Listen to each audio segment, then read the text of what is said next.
지금부터 그러면 공동육아 설립 30년을 기념하는 공동육아 유니버스 잘하다 있다 바꾸다라는 제목으로 학술대회를 시작하도록 하겠습니다.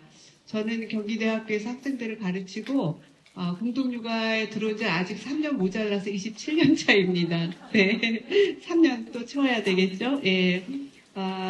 별명은 복숭아고요. 여러분들과 함께 이 자리에 쓰게 된 것을 매우 기쁘게 생각합니다. 먼저 감사드리고요. 우리 다 같이 자축에 박수를 다시 한번 크게 해주시기 바랍니다. 공동육아 30주년 축하합니다. 자, 이것으로 공동육아 30살 공동육아 기념학술대회 공동육아 유니버스 잘하다 있다 바꾸다를 시작하겠습니다. 그럼 먼저 이기범 교수님의 기조 강연을 시작하도록 할 텐데요. 이범 교수님은 숙명여자대학교 명예교수이시고 공동육아 공동체교육 현 이사이시면서 별명이 되게 시적이세요. 그 사이. 네, 선생님 박수로 모시겠습니다. 강연 제목은 사람 관계 세상을 만드는 성장 공동체입니다. 네, 안녕하십니까. 여러분들 뵙게 돼서 반갑습니다. 공동육아 30년을 준비하면서 우리 지난 시간도 돌아볼 기회를 갖게 됐습니다. 적지 않은 나이이지만 그래도 지금 제가 아직 성장하고 있다 이런 것들을 느꼈습니다. 특히 학술대회 준비하면서 이 후배 동료들에게 많은 것을 배우고 있습니다. 공동육아는 30년의 역사이고 그 뿌리에는 혜성어린이 걱정 모임이 있죠. 혜성어린이 걱정 모임은 78년에 시작했으니까 40년의 역사가 되겠고요. 또 공동육아에서 뿌리를 내리는 어린이협회도 있습니다. 어린이협회는 이제 내후년에 30년을 맞이하게 됩니다. 이 모든 것들 속에서 제가 성장해왔다 참으로 감사한 일이다. 그런 것을 느꼈습니다. 체력도 꾸준히 잘 유지해서 올해 5월달에 지리산 천왕봉을 올랐고 몽블랑 직전까지 제가 등반을 했습니다. 이 자랑을 많은 분들에게 하려고 기조 발표를 제가 맡았다. 그런 건 아니죠. 자, 성장을 말씀을 드렸는데 성장이라는 것은 성숙이라고 하는 질적인 측면과 증대라고 하는 양적인 측면을 다 포함하죠. 자신과 세상을 경험하고 성찰해서 자신과 세상이 나아갈 길을 찾는 역량이 성숙하고 증대하는 일입니다. 역량에는 지식, 기술, 태도 이런 것들이 다 포함이 되죠. 공동육아 30년을 맞으면서 가장 기쁜 일은 우리 안에서 많은 사람들이 성장했다는 얘기입니다. 아이들은 물론 성장했고 부모들 성장했고 또 선생님들도 성장을 했습니다. 그 성장하는 것뿐만 아니라 특히 초기에 비해서 우리 공동육아가 무슨 일을 하는 것이고 앞으로 어떤 일을 해야 하는가의 방향을 제시해주는 연구자와 활동가도 우리 안에서 많이 만들어졌어요. 그래서 공동육아의 경험을 갖고 공동육아의 관점을 갖고 공동육아에 나아갈 길을 밝히는 그러한 연구자가 활동자가 많아졌다. 학문적으로 얘기하면 유기적 지식인이 많이 배출되었다는 데에서 참으로 자부를 느낍니다. 두 번째는 조직이 성장했죠. 우리가 교육하는 방식, 우리가 운영하는 방식이 우리 사회에서 널리 확산되고 있습니다. 공동육아라는 말은 이제 뭔가 좋은 육아를 한다는 말의 대명사처럼 일반 명사로 널리 쓰이고 있고요. 협동조합형 육아도 자리 잡았고 부모 참여는 이제 어느 교육기관이나 자랑스러운 일이 됐습니다. 노지, 나들이, 친환경 식사 이런 것들은 많은 어린이집들이 따라하고 있고 국가교육과정에도 반영되어 있습니다.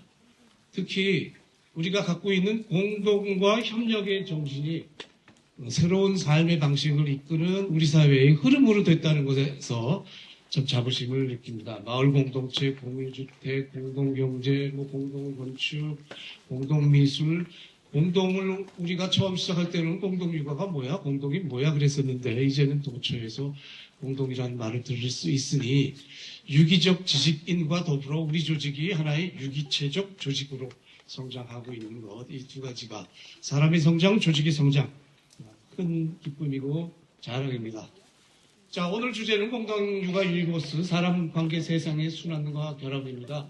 공동육아 유니버스는 사람이 성장하고 조직이 성장하는 하나의 생태계라고 말할 수 있겠죠.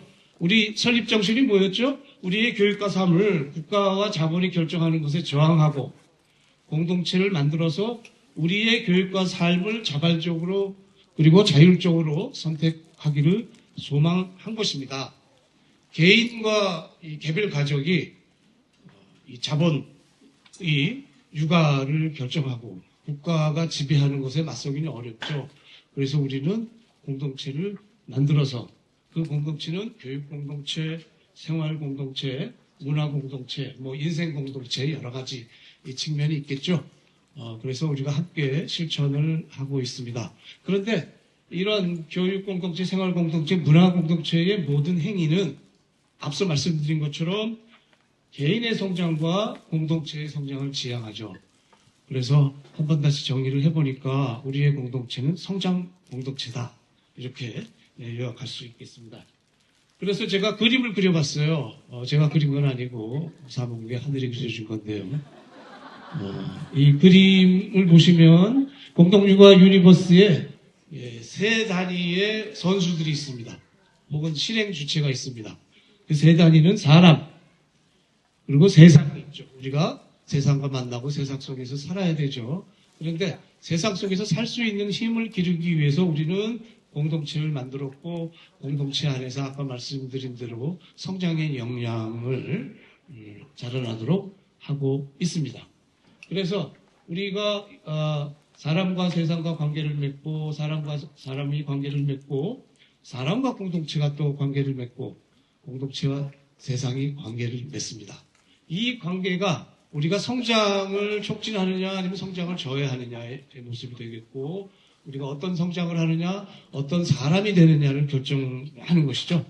관계가 굉장히 중요하고 우리는 참여민주주의, 생태주의 이러한 것을 원리로 해서 우리의 관계를 우리 공동체 안에서 창조하고 있습니다. 이런 관계가 다 수렴되는 것은 개인의 성장, 공동체의 성장이 되겠죠. 그래서 공동육아의 목적은 공동성장이다. 뒤지기 좋아합니다. 공동육아의 비전은 좋은 교육과 좋은 삶이 무엇인지를 공동으로 탐구하고 실천하여 공동성장을 이룩하고 공동성장이 미래의 삶이 아니라 현재에서도 그리고 미래에서도 그리고 개인과 사회의 좋은 삶을 이끌도록 안내하는 것입니다. 좋은 삶과 좋은 교육은 순환되고 결합돼야 되겠죠. 그래야 현재 그렇게 결합되고 순환돼야 우리의 성장이 촉진되는 것이고 우리가 성장해야 또 좋은 삶을 이 세상에서 펼칠 수 있겠습니다. 그래서 30년을 맞이해서 우리의 목적과 비전을 잠깐 검토를 해보는 것이죠. 자, 공동육아의 특성을 이제 생각을 해보죠. 공동육아의 특성을 생각을 해보면 아까 말씀드린 대로 우리의 설립 정신을 실현하기 위해서는 물론 1차적으로 교육운동을 해야 되지만 또한 시민운동을 결합해야 됩니다. 왜냐하면은 우리를 통제하고 지배하고 있는 이 자본의 무서운 힘, 또 국가의 권력, 특히 요즘같이 험난한 세상에서는 국가와 지도자에 대해서 여러 가지 착잡한 생각을 하게 됩니다. 그래서 우리를 지배하는 권력에 저항하고 대안을 추구하기 위해서는 교육운동과 시민운동을 결합해서 우리가 참여민주주의의 원리로 교육하고 운영하고 있죠. 그래서 우리의 교육운동과 시민운동은 두 가지를 크게 지향하고 있는 것 같습니다. 첫째, 어른과 어린이가 좋은 삶과 좋은 교육을 추구하는 시민으로 성장한다. 두 번째, 좋은 삶과 좋은 교육을 저해하는 국가와 자본의 지배를 비판하고 대안을 창출한다. 그래서 앞에 것은 좀 더 교육으로 치우쳐 있고 뒤에 것은 좀 더 운동적인, 사회운동적인 측면이 있습니다. 그래서 이런 것을 여러분들과 같이 생각하기 위해서 제가 좋은 그림을 하나 발견해서 가져왔는데요. 시민운동, 시민단체를 크게 네 무리로 나눴습니다. 두 가지 기준으로 나눴는데 하나는 안정성과 자율성, 또 다른 기준은 옹호 주장과 사회 서비스입니다. 사회 서비스는 우리처럼 교육과 돌봄을 제공하는 혹은 어떤 생협 이런 것들이 되겠죠. 옹호 주장은 낯선 용어이실지 모르겠는데 자신이 하고 있는 일이 정당하다, 필요한 일이다라는 것을 주장하고 그 일이 우리가 좀 더 좋은 세상, 더 많은 민주주의를 만들기 위해서 다른 일과 결합되도록 노력하는 그러한 정책, 실천의 측면을 얘기하겠죠. 자, 우리가 공동육아를 만들 때는 우리 사회의 민주화가 더 성숙될 수 있다는 그런 희망이 벅차던 시기였었고, 그때 많은 시민단체가 탄생을 했습니다. 뭐 아실만한 참여연대, 경실련, 환경운동연합 다 그때 창립이 됐고, 올해 내년 30년들을 맞이하고 있고, 우리도 그 중에 있습니다. 요즘은 시민운동에 대해서 시민 없는 시민운동이라는 얘기도 많이 하고 많이 걱정을 합니다만, 그래도 저희가 지금까지 30년을 함께 이렇게 기쁘게 축하할 수 있는 지점까지 온 것은 우리의 특성이 바로 이 부분에 있는 것 같아요. 지역 기반 공동체, 활동 공동체, 마을 공동체처럼 우리가 어떤 기반이 있고 또한 풀뿌리 민주주의를 실행하고 있기 때문입니다. 또 법적 사회적 지위로서 사회적 협동조합이나 여러 가지 협동조합을 더 단단히 하고 있죠. 그러면 우리의 목적과 비전을 실천하기 위해서는 어디로 나가야 되느냐? 풀뿌리 민주주의를 더욱더 단단하게 하고 우리의 정당성과 필요성을 더 사회에 널리 인식시키고 우리 사회의 법과 제도가 우리가 원하는 일을 할 수 있도록 지지하도록 좀 더 옹호활동 쪽으로 좀 더 넓은 시민사회의 세상으로 나가야 되고 다른 시민단체와도 연대해야 되겠죠. 또 우리의 법적 지위를 좀 더 단단하게 하기 위해서 협동조합을 사회적 협동조합으로 조금 더 우리가 향상시키는 방안, 그래서 이쪽 방안으로 나가는 화살표 하나와 좀 더 이쪽 방향으로 나가는 화살표, 이 두 가지가 우리가 앞으로 목적과 비전을 실현하기 위해서 해야 되는 일이라고 생각을 합니다. 두 가지 목적에 대해서 간단히 말씀드리고 황급히 발표를 끝내도록 하겠습니다. 첫 번째 목적, 어른과 어린이가 좋은 삶과 좋은 교육을 추구하는 시민으로 성장하도록 공감, 공동통일, 수기 민주주의를 실천해야 된다는 말씀입니다. 우리 여태까지 민주주의를 실천해왔죠. 앞으로 해야 될 거는 그 민주주의를 조금 더 향상시키자는 거죠. 각자 원하는 바를 얘기하고 다수결에 의해서 결정하거나 혹은 다른 방식에 의해서 결정하는 것이 아니라 우리가 자기 의견을 스스로 좀 더 검토하고 또 상대의 의견도 경청하고 공감하고 또 그것들을 받아들이면서 가장 합당한 의견으로 결론을 맺고 그것을 우리가 교육의 원리와 운영의 원리로 삼자는 것이죠. 기왕 민주주의를 하고 있지만 수기 민주주의로 우리가 좀 더 발전을 하자는 말씀입니다. 수기 민주주의를 하기 위해서는 최소한 두 가지 학습이 필요합니다. 첫 번째는 공감의 경험입니다. 서로가 서로를 좀 더 잘 이해하고 존중하는 경험, 기쁨과 성취는 물론이고 상대의 고통과 슬픔에 대해서도 공감해야 되고 사회에서 일어나는 참사에 대해서도 우리가 함께 공감을 해야 되겠죠. 공감하는 사람들은 경청합니다. 경청하면 자기 의견의 한계와 편협함을 알게 되고 여러 사람들과 함께 좀 더 합당한 의견에 도달할 수 있겠죠. 그 과정을 공동탐구라고 말을 합니다. 우리가 함께 탐구함으로 해서 경험의 다양성을 늘리고 자기 의견을 성찰하고 더 타당한 합의에 도달할 수 있는 것이죠. 민주주의를 이제까지 왔던 것처럼 하지만 수기 민주주의로 좀 더 발전시키자는 의견입니다. 그래서 공동 탐구를 하면서 어른들이 아이에게 배울 수 있고 또 아이들은 어른에게 배웁니다. 아이는 어른에게 문제 해결 능력을 배우고 어른들은 아이에게 호기심, 개방성, 민감성, 공감력 이런 것들을 배우게 되겠죠. 우리의 교육 활동도 이런 공감, 경청, 공동 탐구를 기준으로 재구성하면 좋겠습니다. 나들이는 우리가 자연을 소비하는 사람이 아니라 나들이를 가서 자연의 기후 위기로 인해서 어떤 고통을 겪고 있는지 그 고통에 공감하면서 우리는 무엇을 해야 되는지 이것을 공동 탐구하는 과정이 되겠죠. 특히 어린이를 그냥 보호해야만 하는 대상이 아니라 나이와 능력의 발달에 따라서 이 참여의 역량이 발달하는 시민으로 인정을 해줘야 됩니다. 5살 난 아이는 한 10%, 10살 난 아이는 한 20%, 이렇게 기계적으로 할 것이 아니라 나이와 역량의 발달에 따라서 보호권만 우리가 강화하는 것이 아니라 아이의 참여권, 의견 표현과 결정에 참여하는 것을 보장해야 어린이도 시민으로 성장하고 우리 어른들도 더불어 성장해서 숙의 민주주의를 잘 할 수 있겠습니다. 두 번째, 좋은 삶과 좋은 교육을 저해하는 국가와 자본의 지배를 비판하고 대안을 창출해야죠. 30년 전에 비해서 그때 우리 희망은 컸지만 우리 사회에 더욱 더 악화된 측면이 많습니다. 고용이 불안하고 우리는 소비에 중독돼 가고 있죠.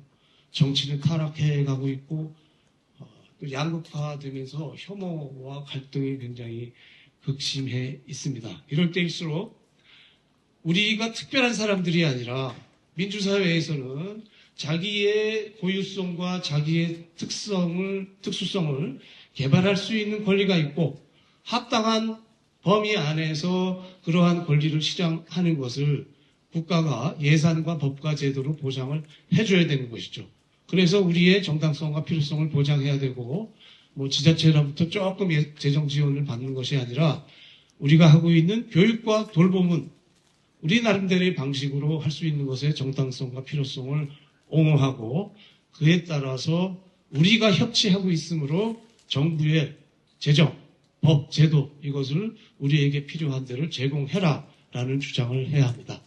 그 주장은 역시 우리가 단독으로 하기 어렵기 때문에 다른 시민운동단체와 연대할 필요가 있겠죠. 예를 들어서는 평화운동과 평화교육을 위해서는 뿌리를 같이 하는 어린이 업계 동무와 같이 할 수도 있겠고 다른 환경단체 또 우리가 소비 생산 코업 이런 데들과 넓게 연대할 수 있겠습니다. 자, 이런 일을 그냥 아이들 한 1년, 2년 잘 키우면 됐지 이렇게 거창하게 하느냐 말씀을 하시는데 1년, 2년 공동육아 안에서 잘 크더라도 그 잘 크기 위해서는 그 생태계의 조성이 필요합니다. 강과 바다에서 물고기를 잡으려면 산에 나무를 심어야 된다. 저 까마득한 이야기 같으죠. 그렇지만 이런 생태계를 조성을 해야 강과 바다에서 물고기가 자라납니다. 바로 우리가 하는 일은 이러한 목적과 비전을 실현하는 일은 공동육아 유니버스, 공동육아 생태계를 만들자는 일입니다. 굉장히 힘들기도 하죠. 여러분들 시지프스 잘 아시죠? 신의 저주를 받아서 그 무거운 바위를 산 꼭대기까지 끌어올렸다가 다시 그 바위가 내려오면은 다시 올려가는 일을 반복해야 합니다. 그러나 그 일을 누군가가 해야 된다면, 나만이 할 수 있다면, 꼭 해야 된다면, 그래서 세상이 좋아질 수 있다면 그러한 고난은 기쁨이 될 수도 있을 것 같습니다. 또 더욱이 혼자 굴러 올라내리는 게 아니잖아요. 또 혼자 굴러 떨어지는 게 아니잖아요. 우리 같이 하니까 같이 멀리 갈 수 있습니다. 마지막으로 3.5%가 만드는 기적. 아이고 좋은 말인데 할렐루야이긴 하지만 그게 가능이나 해? 라는 생각을 하시죠. 그래서 미국의 정치학자 몇 명이서 1900년부터 2000년대까지 세계에 있었던 사회운동 한 400건 정도를 분석했어요. 무장운동과 비무장운동을 분석했는데 두 가지 결론이 나왔습니다. 첫 번째, 무장운동보다 비무장운동이 2배 성공할 확률이 크다. 두 번째, 그 사회 구성원의 3.6%가 헌신하면 그 운동은 성공한다. 공동육아 내에서 3.6%의 여러분들이 진심을 다해서 우리 공동으로 성장합시다 하면 공동육아는 나날이 성장할 것입니다. 공동육아의 선후배 동료들이 일당백의 기세로 우리 사회 인구의 3.5% 기운을 만들어낸다면 우리 사회도 변할 것입니다. 자, 다 함께 노력합시다. 감사합니다.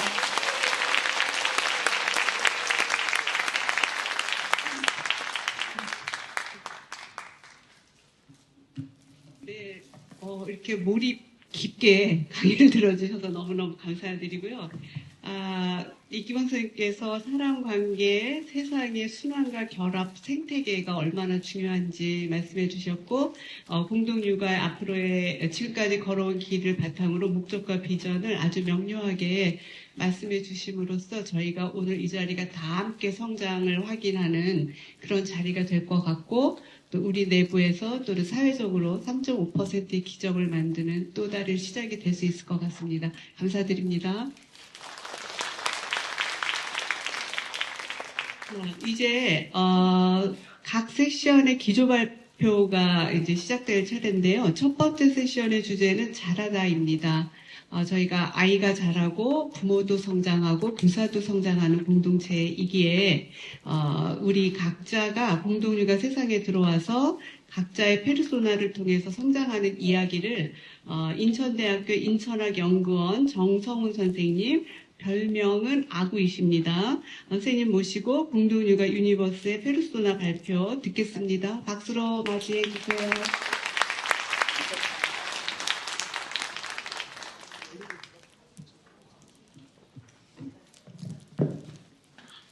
저 사진하고 많이 다르죠?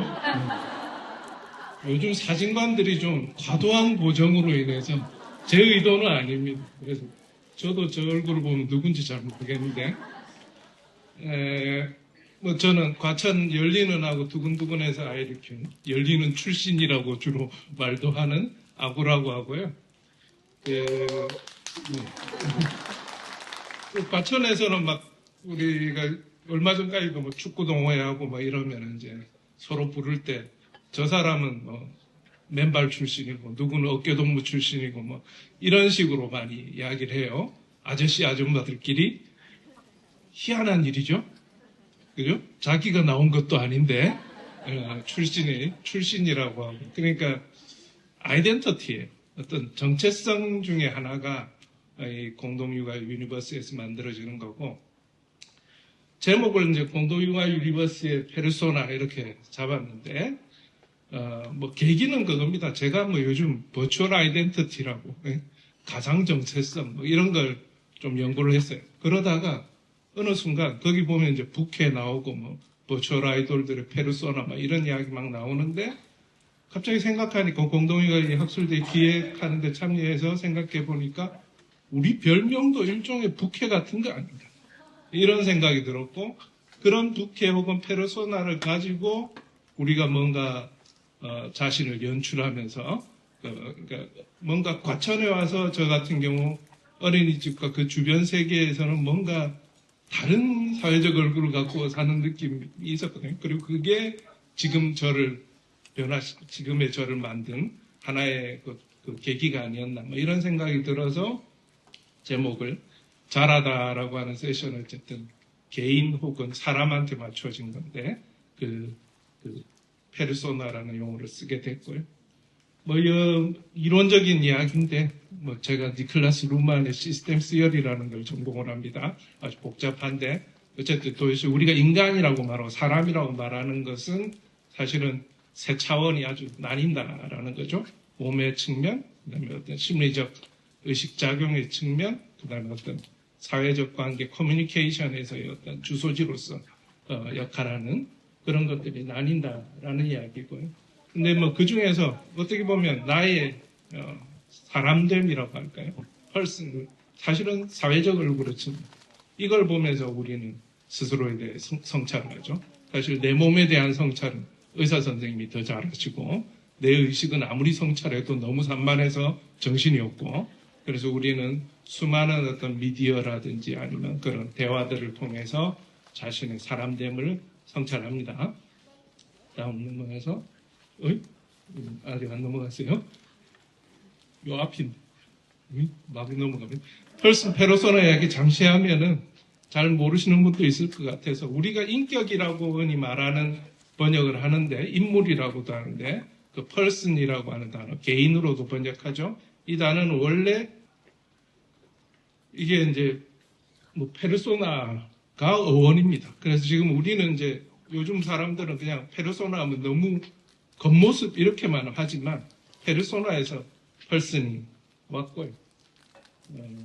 근데 이제 우리는 사회적으로 성장을 하면서 뭐 공과 사를 나누고 뭐 이러면서 이제 페르소나를 변화시키면서 성장을 하는데 그 중에서 아주 독특한 공간인 공동육아 어린이집을 만나게 되는 거죠.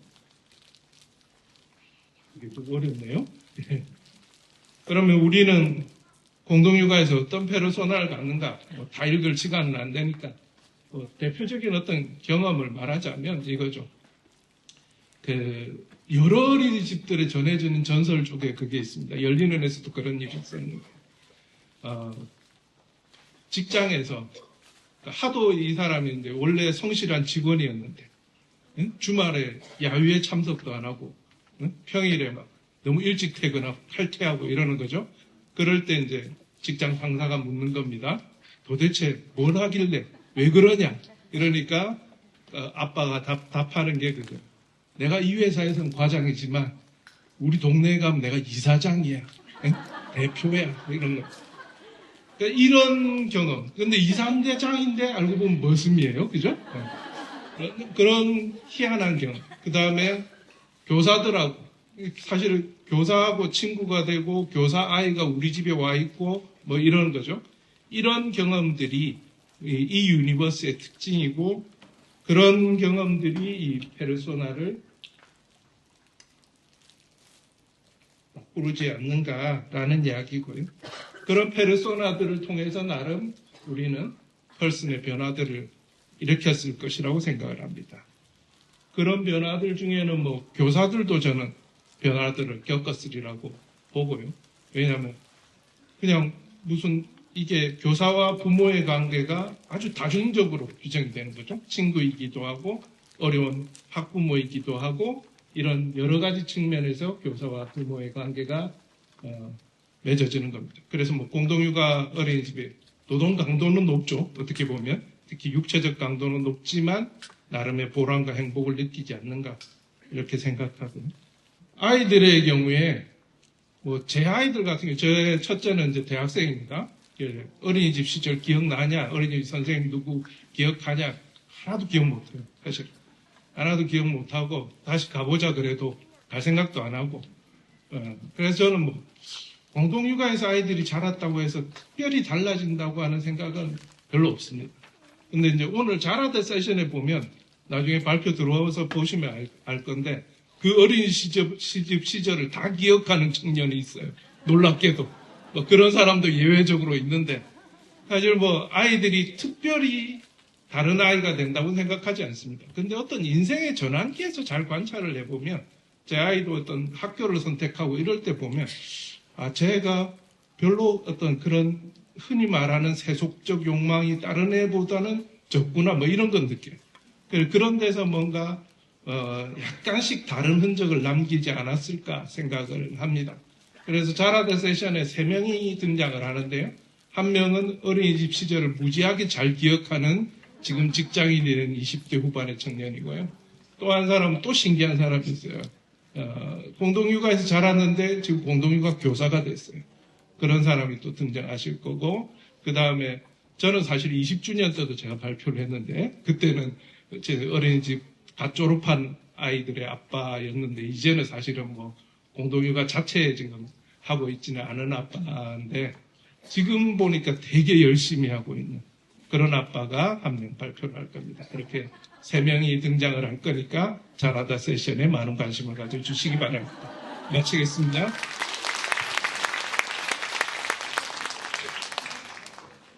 이 세션 발표는 각 세션의 의미와 이따 이제 토론에 임해주실 그 발표자 선생님들의 안내를 의미하고 있거든요. 그래서 이제 아구가 아마 공동육아에 우리 사람 수만큼의 페르소나가 있는 것 같습니다. 그래서 관계 속에서 변화하는 사회적 얼굴의 흔적들을 좀 잘 보자라고 하는 뜻으로 말씀해 주셨습니다. 감사드립니다. 자, 두 번째 세션에 있다, 관계의 창조. 이 주제는요, 공동육아에 들어오면 다양한 사람들 사이에서 다름을 알게 되고 또 개인의 취약함도 발견하게 되죠. 그래서 불편하기도 하는데 이렇게 많은 복잡한 그 감정을 견디면서 서로가 서로에게 연결되는 이야기를 담고 있습니다. 이 이야기는 동덕여자대학교의 박혜연 선생님, 별명은 화목이세요. 월화수목 화목이 아니라 그런 줄 알았는데 꽃과 나무를 의미한다라고 합니다. 화목 선생님의 연결되어 살아가기 발표 듣겠습니다. 선생님 모시겠습니다. 안녕하세요. 박혜연입니다. 저도 사진이 제 얼굴은 아닌 것 같은데 죄송합니다.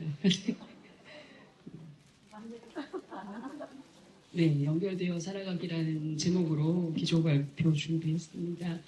저는 심리학자인데요. 심리학에서는 우리의 행동을 결정하는 것이 다만 개인의 기질에서만 이루어지는 것이 아니라 사람과 상황 사이의 상호작용으로 이루어진다라는 것에 특히 주목을 하고 있습니다. 상황이라는 것은 사실 물리적인 환경도 이제 그렇고, 우리가 처한 이런 상황들, 여러 가지 환경, 교육 이런 것도 모두 상황이나 환경이 될 텐데요.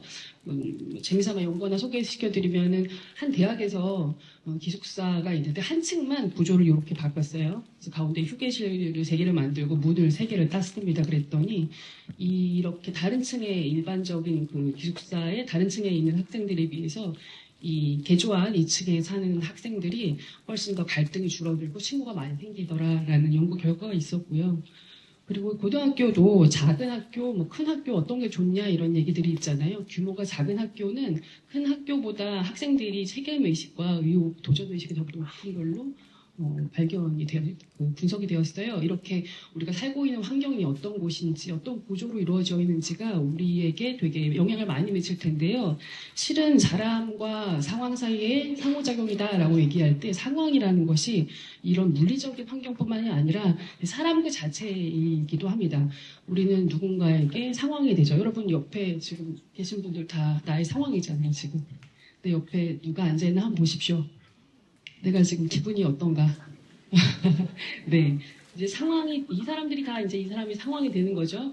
그래서 이제 심리치료 중에는 대인관계 심리치료라는 특별한 심리치료 기법이 있어요. 거기서는 대인관계에서 일어나는 여러 가지 갈등에 주목해서 그 사람의 심리적인 문제를 해결하는 데 초점을 맞추는데요. 내가 있으면 내 주변에 가까운 사람들이 누가 있는지, 이런 사람들과 내가 어떤 역동으로 관계를 맺고 있는지를 주목합니다. 근데 거꾸로 생각하면 대인관계 심리치료라는 기법이 있다는 얘기는 대인관계가 참으로 스트레스가 많다는 뜻이기도 하겠죠. 대인관계라는 것은 굉장히 힘들고 갈등도 많고 스트레스도 많아서 실제로 심리 상담을 해보면은 내담자가 왔을 때에 많은 그 심리적인 문제에서의 그 근원적인 부분을 파헤쳐 보면은 대인관계를 뗄래야 뗄 수가 없는 그런 것들을 많이 볼 수가 있습니다. 그래서 현대사회에서는 사람들이 갈등과 스트레스를 감내하느니 차라리 관계를 하지 않고 이제 따로따로 떨어져서 정말 약간 이제 이해관계를 최소한으로 이제 축소시키면서 심플하게 관계 맺고 싶어하는 그런 이제 의지들이 있죠. 그래서 학교에 있으니까 제가 대학생들을 자주 만나잖아요. 그럼 대학생들도 한 강의실에서 자주 얼굴 보고 왔다 갔다 하면서 서로 얼굴 다 알고 있습니다. 이름도 알고 있지만 친해지려고 하는 시도를 잘 하지 않거든요. 제가 한 번은 물어봤습니다. 왜 그렇게 관계를 맺는 걸 시도하지 않냐 그랬더니 굉장히 피곤하다고 표현을 했어요. 학생들이. 그래서 관계를 새로 맺어나가는 것이 굉장히 두렵고 좀 쉽지 않게 느껴진다라고 얘기를 하더라고요. 그래서 우리 현대사회에서의 아파트 구조나 이런 것들 생각했을 때 주변 사람들과 쉽사리 인사를 나누거나 친밀감을 형성하지 않으려고 하는 트렌드가 있잖아요. 그렇지만은 요즘에 많은 뇌과학 연구들이나 심리학 연구, 사회학 연구를 보면은 관계 맺기는 인간의 생존에 굉장히 중요한 것이다라는 그런 결과들을 속속 발표하고 있습니다. 굉장히 그런 문헌이 많이 쌓여 있는데요. 제가 갖고 온 그림은 그 중에서 그냥 일부 한 가지 논문 결과에 해당되는 건데요. 많은 연구 결과들을 톡바보는 메타 연구를 해보면 인간관계를 맺어서 복잡하고 서포티브한 그런 관계를 유지하고 사는 사람들이 생존율이 높다라는 연구 결과입니다. 그래서 그냥 간단하게 보시면 여기 숫자들이 있는데요. 이런 거 신경 쓰실 필요 없이 박스 안에 있는 것이 이제 그런 사회생활을 맺고 있는 것이 얼마나 인간의 생존율하고 관계가 있나라고 봤을 때에 이제 0.5라고 써 있으면 이게 50% 이상 증가시킬 수도 있다는 얘기거든요.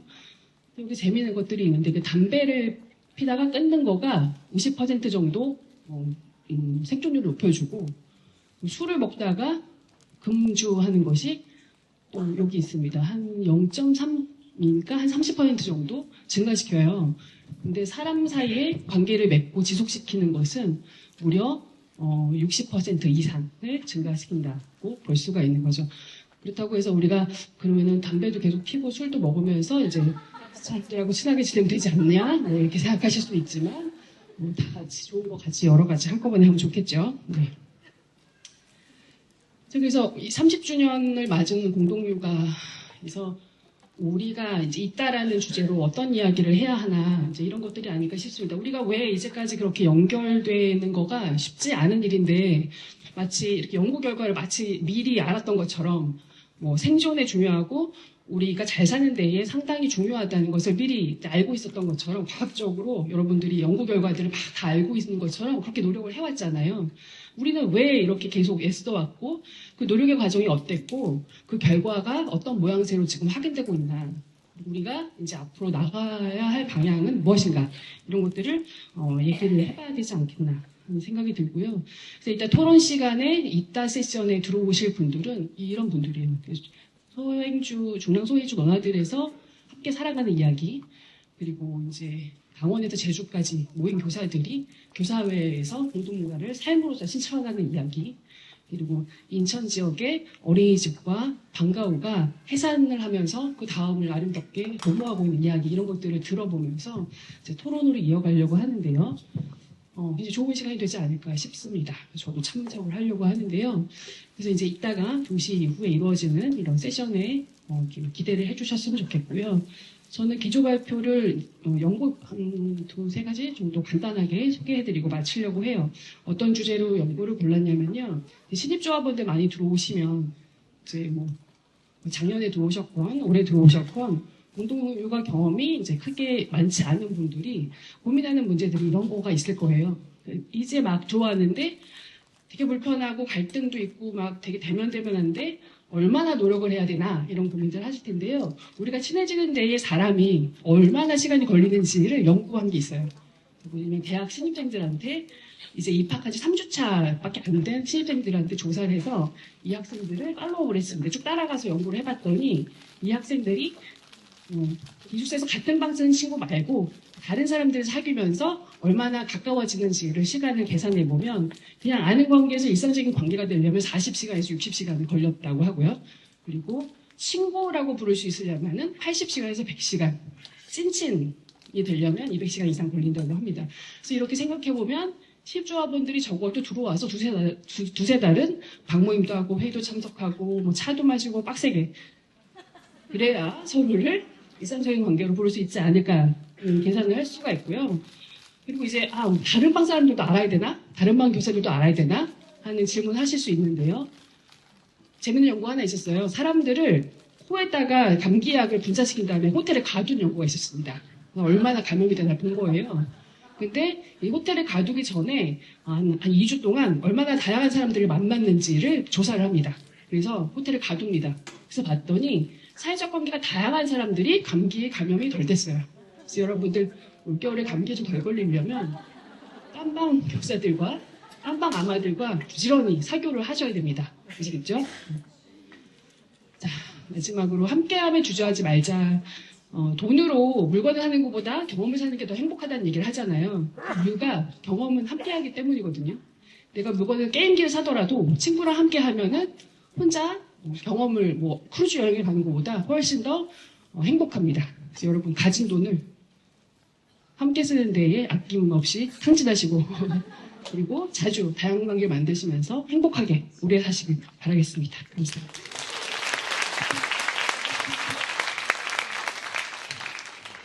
우리가 이렇게 연결해서 함께 관계 맺고 살아가는 게 얼마나 중요한지를 재미있는 심리학 실험 연구와 함께 말씀해 주셨어요. 다행인 건 저희 다 이렇게 관계를 맺고 살기 때문에 비교적 오래 살지 않을까라고 하는 아주 기쁜 소식이 있습니다. 자, 다음 마지막인데요. 마지막은 이제 바꾸다. 변혁, 세상의 변혁인데, 수수인 공동육아가 세상에 어떤 작은 변화의 씨앗이 되고 있는지, 특히 이제 교육 영역에서 어떤 영향을 미치고 있는지 이경란 선생님, 올리브이시고 공동육아 공동체 공동대표이십니다. 함께 크는 우리 아이 더불어 사는 세상 만들기라는 제목으로 또 들어보겠습니다. 선생님 나와주십시오.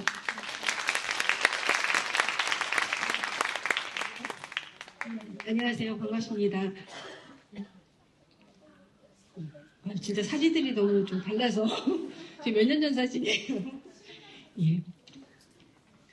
이번에 이제 바꾸다에 관한 얘기인데요. 바꾸다라고 하는 말은 오늘의 질문은 공동육아가 세상을 그러면 어떻게 바꿨어? 라고 하는 질문들입니다. 30년이라는 시간 동안에 공동육아는 어떤 일을 해왔을까 얘기도 하고요.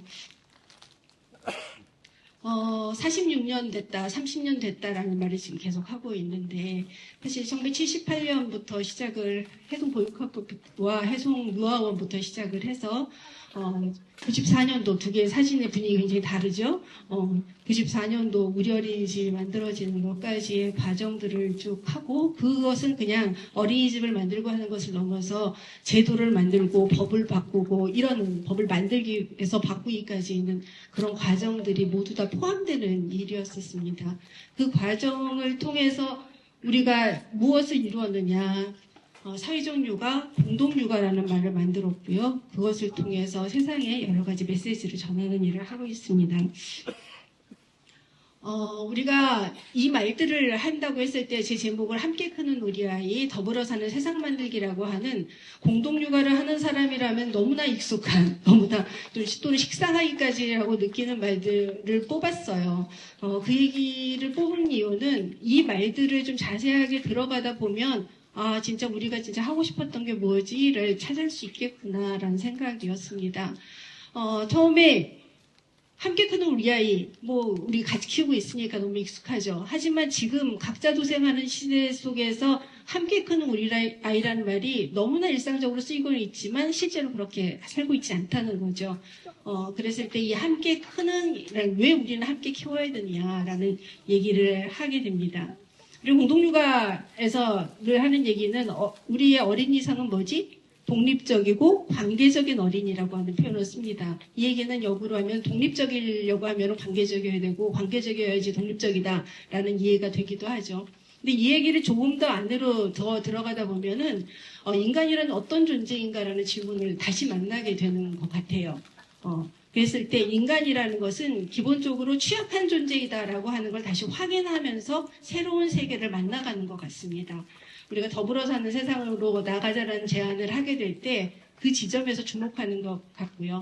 우리가 78년도에 맨 처음 만났을 때는 가난한 아이들의 평등한 출발이라고 하는 질문들을 던지면서 출발을 했었던 거고, 그 다음에 모든 아이들이 정말 취약한 존재이고 이 아이들을 돌봐야 된다는 거, 부모와 교사도와 마찬가지다, 모든 사람이 그렇구나라는 것을 알아가는 과정이었고 발견이었다고 생각합니다. 그렇게 취약한 존재들은 서로가 서로를 돌봄을 받는 사람, 돌봄을 하는 사람을 돕는 사람들이라고 하는 이 세 존재들로 구성되어 있는데, 막상 들어와서 살다 보면 이 존재가 떨어져 있는 것이 아니라 나 스스로가 돌봄을 하는 사람이자 돌봄을 받는 사람인 경우도 많은 것을 발견하게 되는 거죠. 서로 돌봄이 일어나고 있는 이런 과정들을 발견하는 구조를 만들어 왔었다라고 하는 건데, 오늘은 그래서 이런 이야기들을 사회적으로, 제도적으로 어떻게 공동육아가 사회에 영향을 미쳤는지를 이야기를 듣는 것이 첫 번째 바꾸다 세션의 사례가 될 것입니다. 우리가 더불어 사는 세상 만들기, 요즘은 말은 많이 하지만 현실적으로 그렇지 못한 이런 얘기에서 중요한 것은 우리 아이들은 삶을 총체적으로 바라보는 것이 되게 중요하다는 얘기하죠. 그래서 생활과 문화로서, 그리고 그 문화를 바꿔나감으로 해서 그것에 문제가 되고 있는 행동들을 없애가는 삶의 정치로서 접근하는 것이 공동육아의 방식이다라고 생각이 듭니다. 근데 이런 것들이 사회로 확장돼가고 우리가 공동육아가 세상에서 어떤 변화를 일으키고 있는가라는 것을 좀 봤더니 한 축으로는 생애 과정을 따라서 아이들이 커가는 것, 우리가 나이가 먹어가는 과정에서 하나씩 바꿔가는 것을 통해서 또 한 축으로는 공간을 만들어가는 과정들 두 가지 축으로 일어나는 걸 볼 수 있었습니다. 그럴 때 우리가 오늘 사례로 들어보는 이 두 개의 사례에서는 이 바로 생애 과정과 공간이라고 하는 것을 같이 만들어가고 있는 두 케이스인데요. 하나는 공동육아에서 하고 있는 장애통합이란 것이 어린이집을 끝나고 난 후에 그 다음에 어떻게 삶이 이어지고 있는가, 그걸 어떻게 같이 함께 가고 있는가를 보여주는 사례예요. 두 번째는 한 지역사회 안에서 공동육아로 시작한 하나의 그 관계가 어떻게 지역에 있는 모든 청소년, 청년들, 노인들까지 함께하는 공동양육을 만들어 나가는 것과라고 하는 두 가지 사례들을 오늘 만나볼 수 있습니다. 올해는 공동육아 30년이기도 하고 공동육아 어린이집 시작된 성미산 마을에 30년이기도 해요. 성미산 마을의 축제가 지지난주에 있었었는데 거기에 슬로건이 저겁니다. 다양한 나다움이 더불어 사는 세상 만들기였습니다. 우리 한 사람, 취약한 한 사람 한 사람의 다양한 그 나다움을 인정받고 서로 성원으로 살아갈 수 있고 함께 어우러 살 수 있는 세상을 만들어가는 것, 그건 공동육아의 꿈이기도 한 것 같습니다. 네, 우리 함께 해봅시다. 감사합니다.